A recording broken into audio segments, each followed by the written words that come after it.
உங்களை புராண பாதை சேனலுக்கு வரவேற்கிறோம். நாம் எல்லாம் கேள்விப்பட்டிருப்போம் விஷ்ணுவின் தசாவதாரம். ஆனா நீங்க ஒருபோதும் யோசிச்சீங்களா ஏன் 10 அவதாரம்னு? ஒவ்வொரு அவதாரமும் மனித வாழ்வியல் வளர்ச்சியை பிரதிபலிக்குது.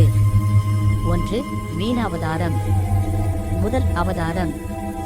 மீன் ரூபத்தில் விஷ்ணு வேதங்களை ரட்சிச்சாரு. 2.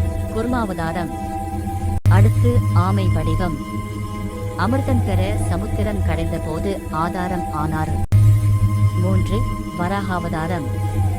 பூமியை அசுரன் வராகன் கடலுக்குள் மூழ்க வைக்க பன்றி வடிவில் மீட்டார். 4. நரசிம்மாவதாரம். அரை மனிதன் அரை சிங்கம் பிரகலாதனை காத்து இரணியனை அழித்த தெய்வீக கோபம். 5. வாமனாவதாரம். சிறிய பிச்சைக்காரனாக வந்து 3 அடியில் உலகையே அளந்தார். 6. பரசுராம அவதாரம். கோபத்தின் வடிவம். அநியாயமான அரசர்களை அழைத்த போர் வீரன். 7. ராமாவதாரம். அரசரின் வடிவம். தர்மத்தின் சின்னம். ராவணனை வென்ற நாயகன். 8.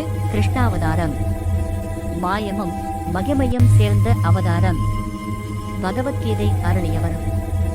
9. புத்த அவதாரம். அமைதியும் கருணையும் போதித்தவர். வன்முறைக்கு எதிரான சத்தம். 10. கல்கி அவதாரம். இன்னும் வராத அவதாரம். உலகம் தர்மத்திலிருந்து விலகும் போது வெள்ளை குதிரையில் தோன்றுவார். இதுதான் விஷ்ணுவின் தசாவதாரம். ஒவ்வொரு அவதாரமும் நமக்கு ஒரு பாடம் சொல்கிறது. தர்மம் வெல்லும், அநியாயம் வீழும். உங்களுக்கு இந்த சேனல் பிடித்திருந்தால் சப்ஸ்கிரைப், லைக் மற்றும் ஷேர் பண்ணுங்கள். நன்றி.